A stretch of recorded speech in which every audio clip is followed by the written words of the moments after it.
When silver is driving, I get asked often, doesn't it make you want to pull your hair out? Well, the good thing for me is I don't have much hair, so it just makes me want to do, well, some research, some looking, some digging into information and trying to find the values that are out there today. Because again, with silver in that 46, 47, racing to 50, will it get there? We're going to find out whether we want to or not, right? But I still go back and look at the classics, because the classics are through and through. We have the information from the past, we know what they are, and we also have value. Tonight, we're going to the last big silver, last big dollar in circulation, the Eisenhower. How many of you knew they actually made silver versions for collectors? Well, that's the chat. So when the Eisenhower dollar was brought, when the big dollar was brought back, the Eisenhower on it, theming with the Apollo landing celebration. So in 1971, we have this new big dollar, the same size as our Morgan and Peace dollar, just big jumbo dollars, right? And when you turn them sideways, they were copper nickel. And we looked at it and we thought it was cool. We collected lots of them. They made lots of them.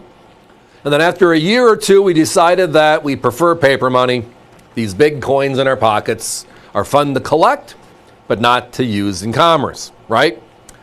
These times have changed. And then they shrunk it to the Susan B. Anthony, the size of a quarter. That's a whole other story.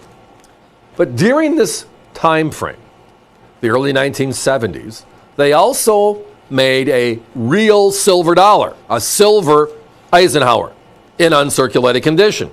They actually made 3 Eisenhowers in uncirculated condition. We saw the P's and the D's in circulation, Philadelphia and Denver. But the San Francisco Mint struck only silver. And you can see the S Mint mark right there. Turn the coin sideways. There is no sandwich.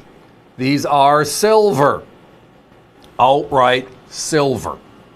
So the numbers are, well, back then we didn't have the internet, we didn't have our smartphones, we didn't have fax machines, we didn't have any of the communication devices we have today where if something happens immediately, the whole country knows instantaneously, right?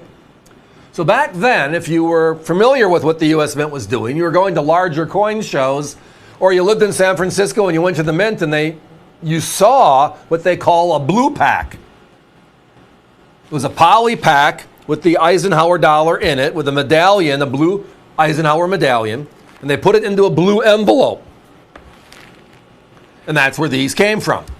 That's how they were sold to the American public. However, they didn't sell lots of them compared to the P's and D's.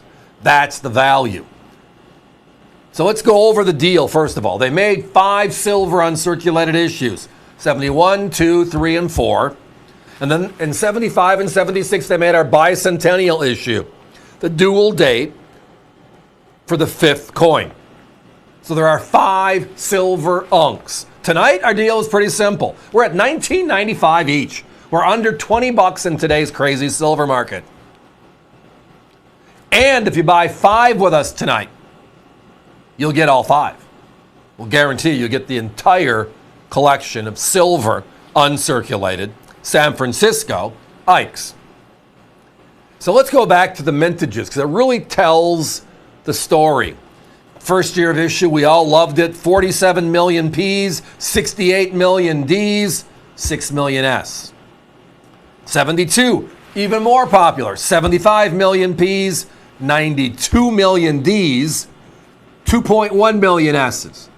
And it's kind of like that every single year, where the S Mint uncirculated is outright the lowest minted uncirculated coin, and many of the years by significant quantities. I mean, the bicentennial even, 117 million, 103 million, 11 million.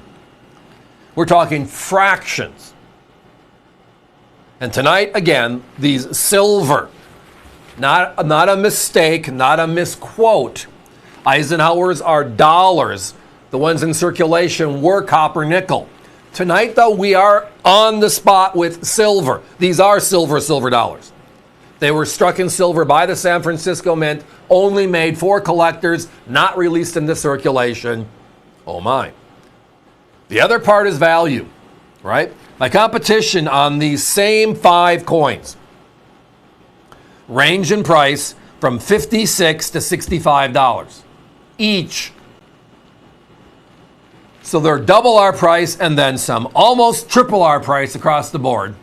And tonight our special, encapsulated with a display pouch, gorgeous, right? Outright gorgeous. $19.95. I was asked this last week by someone. Said, how do you do it? Why do you do it? It's like everybody else is significantly higher. It's like, well, we're not bashful about how we do our business model. We buy a deal, we want to turn it over and go to the next deal. Sure, I can mark these up at $29.95 and be half the price of our competition. We also, though, are not afraid of lower price points. I mean, the lowest price point we've seen on TV this year, the top 10 lowest price points have all been on AVC, not the other networks. We had wheat cent rolls for under $5 in the last month. We love collector grade coins, and many of them are very special, very scarce, but not expensive.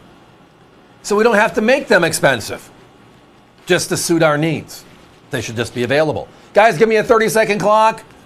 Lots of people buying 10s. How that will work, by the way, and my guess is you know from past experience. There are 5 different, 71, 2, 3, 4, and the bicentennial.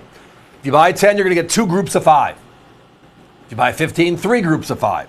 That's just the way it will flow. We're not going to give you one set and a bunch of extras of 1 year. We're going to keep on rounding them out because we understand that having them all is a pretty cool thing. And tonight, having all of the silver, the last of the silver dollars, the big silver dollars, are the Eisenhowers. You're looking at them right now. Tonight, $19.95 each. Buy 5, get all 5, the only 5 they made. That's a deal.